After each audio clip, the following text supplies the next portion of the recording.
Ang susunod na programa ay rated PG. Ito ay nangangailangan ng patnubay at gabay ng magulang para sa mga batang manonood. Gagawin ang lahat ni Annalyn para mahanap ang nanay Lynette niya kahit na masira pa ang relasyon nila ni Harry bilang magkaibigan dahil sa ginawang krimen ng daddy niya. Ayaw kasi maniwala ni Harry na si Doc Carlos ang totoong pumatay sa tita Irene niya at siya rin ang nagkidnap ngayon sa tita Lynette niya dahil nabisto ang krimen niya. Kaya walang choice si Annalyn kundi humingi ng tulong sa social media para madali nilang mahanap ang nanay niya at para na rin lumabas si Doc Carlos kung wala siyang kasalanan. Malakas kasi ang kutob ni Annalyn na alam ni Harry kung saan nagtatago ang daddy niya dahil siya lang naman ang pwedeng tawagan ni Doc Carlos dahil siya lang ang anak.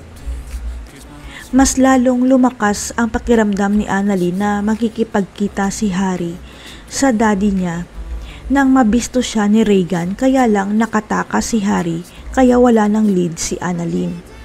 Ang hindi alam ni Annalyn, may isa pang paraan para makontak si Doc Carlos at yun ay sa pamamagitan ng isa pang anak ni Doc Carlos, ang fake niyang kapatid na si Zoe.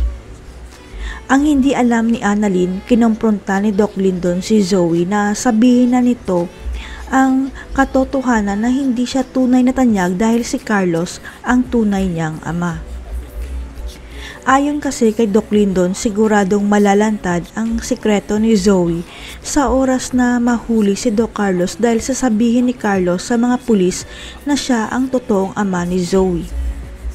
Kaya ang payo ni Doc Lyndon kay Zoe na sabihin na ng maaga kay Annalyn ang totoo para makatulong siya sa paghuli kay Doc Carlos at sa pagsagip sa buhay ni Lynette.